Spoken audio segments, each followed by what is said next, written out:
Nation of Fit in 10, welcome to day 23, and we are well into now week 4, if you can believe it, and the next week is going to be week 5, and this is where I'm going to institute another variable into your diet, another target, which is going to be a fiber target, so stay tuned for that. Which, by the way, if you're eating real whole foods as a primary source of your food intake, then fiber is just going to come along. You're going to just, you'll have no problem hitting your fiber target.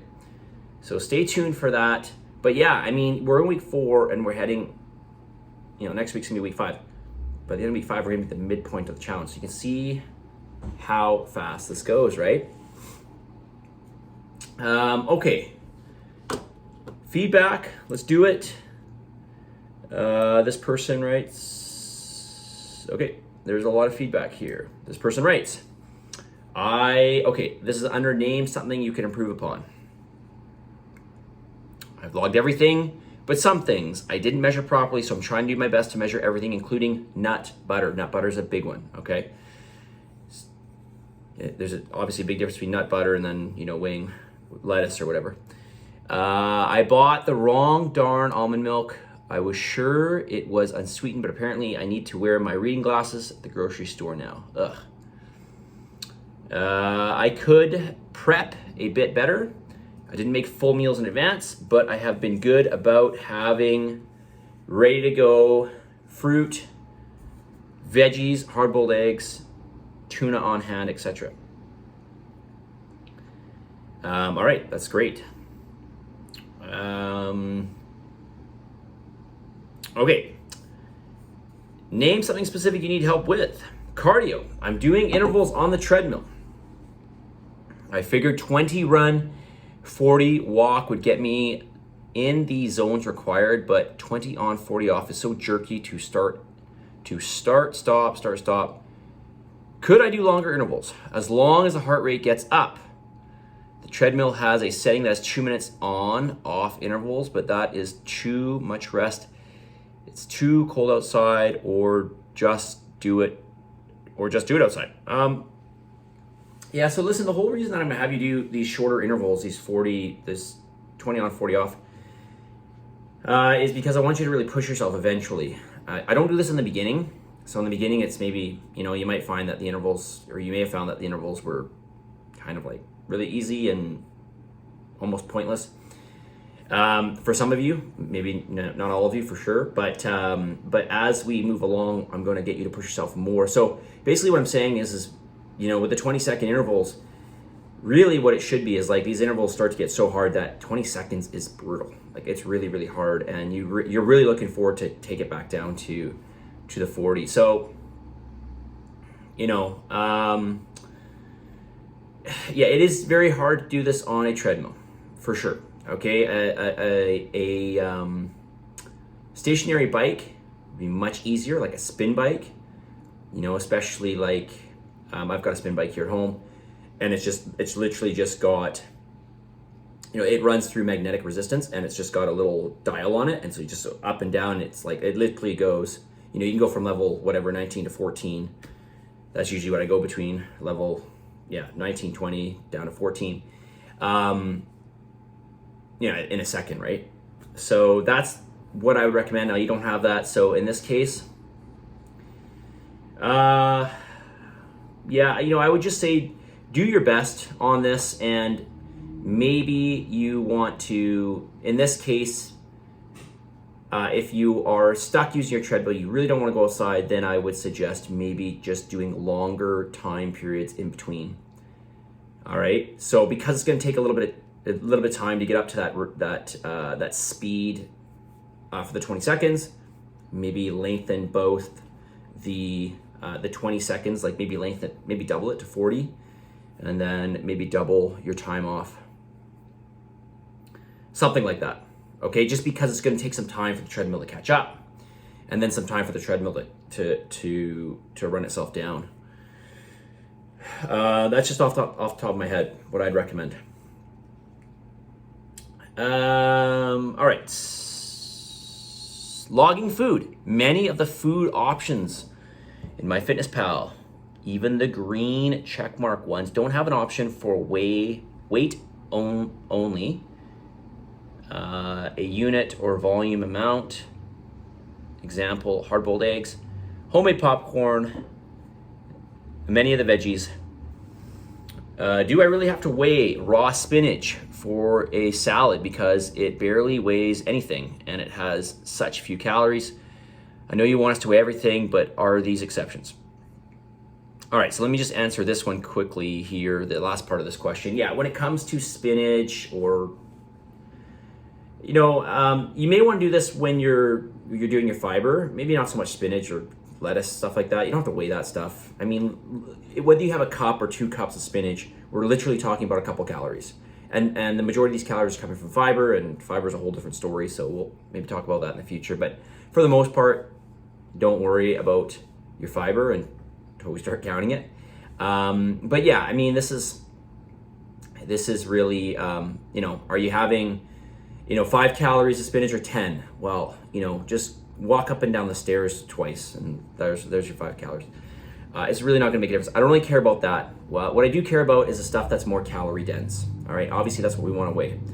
So I was just having a conversation with a client about this over the weekend, not in the challenge, so it's none of you guys, but he was just saying, well, I mean, when he was talking about his food diary, he was saying, well, it's all an estimation, so you have a really good idea of what I'm doing. And it's like, no, your food diary, and I realize you're not asking about this, but I'm just going to say it anyways.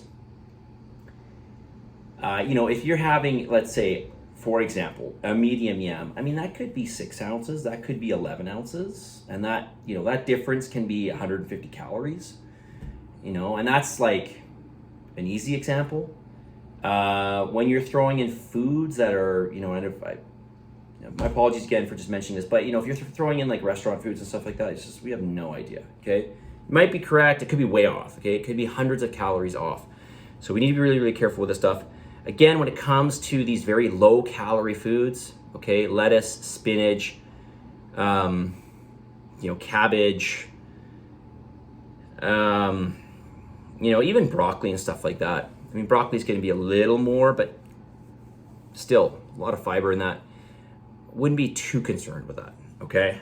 But when it comes to stuff like nut butters, like that's huge. I mean, literally, I've had people tell me that their tablespoons that they were measuring, once they weighed it, they realized that it was like I remember a couple challenges, or maybe this was the last challenge. I can't remember exactly, but anyways, I'm sure this happened with more than just one person. Their tablespoons ended up being over double what they thought. Okay, so like a tablespoon of nut butter is somewhere around 100 calories, depending on the nut butter, it's around 100 calories. So 100 calories becomes 200 calories, but in your journal it's 100 calories, but in reality it's 200 calories, right? So you want to be careful with stuff like this. When it comes to eggs, I'm not too fussy. Yes, I realize that not all eggs are exactly the same, but there's not going to be a massive difference unless you're talking about like a jumbo egg versus like an actual small egg. If in general it's just an average egg, I wouldn't worry about it too much. I mean, it's around 70 calories and in the neighborhood of 6 to 7 grams of protein, about 5 grams of fat, which is just in the yolk, and no carbs, okay? Or maybe 1 gram of carb. Okay, but they're all about 70 calories. Now, when it comes to MyFitnessPal, you can find entries. So what I would do in this case is, this is what I do. If it's got the green check mark, but it doesn't have the size option that I want. So for example, it's got the green check mark, but it's like a medium, let's use yam again, okay? So it says yam. And it says the options are large yam, medium yam, small yam. Okay, well, we don't want to use that because that's not going to be very accurate.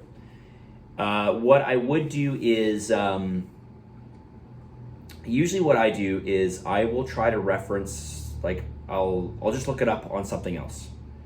Like there's a website called Nutrition Ticks or whatever, or I'll Google it. Okay, and I'll look it up. And I'll check a couple different references for a serving size and how much it has. And then what I'll do is I'll go back into MyFitnessPal and find an entry that reflects that. So it may not have the green check box, the check mark, although it should if it's accurate. But there's many entries in MyFitnessPal where that check mark box isn't there, but it is accurate. So that's what I would do, okay? If you're not sure, I have people that write me, they're like, I can't find one that represents it. Just send me it. I could probably find you it in a very short period of time, because I know a lot of these major foods, not all foods obviously, but I know a lot of major foods exactly what they should be, at least in very close proximity, just off the top of my head. And that's the power you gain when you weigh all your food for years and years and years, right? Exciting. But yeah, you'll get used to knowing what foods have what in exactly how much and, you know, what amount.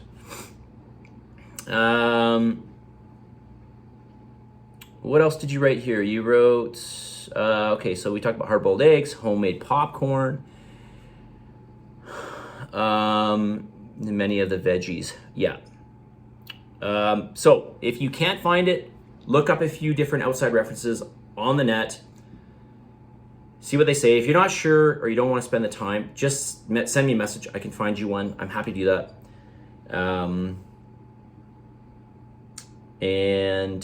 What else did I want to say here? Yeah, I mean, not everything, as I mentioned, not everything has to have the green check mark. I'm already 11 minutes.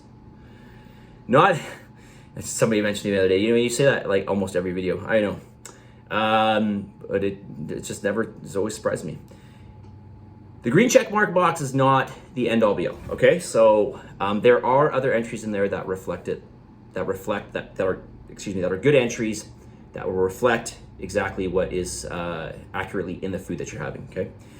All right. Not really sure how it became 12 minutes so fast, but let's wrap this up here. Message of the day. Oh, this is so true. I love this one. Behind every, quote, successful person, there are a lot of unsuccessful years.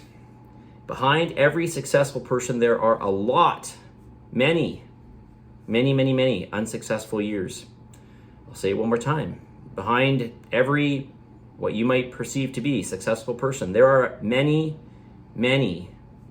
unsuccessful years, many unsuccessful tries, many what maybe you might consider failures. But the key is to keep going, right? That is the key. You will get closer to your end goal. You will get closer to where you want to be if you just keep trying. You keep it up. That doesn't mean every day has to be perfect, okay? Or doesn't mean that you can't have, you know, slip-ups, even major ones, all right? These are not reasons for you to quit, all right? Your past has no bearing on the choices or, you know, your ability or your potential in the future, right? Positive energy, positive vibes, believe in yourself. For the love of God, give some gratitude, and I'll talk to you all tomorrow.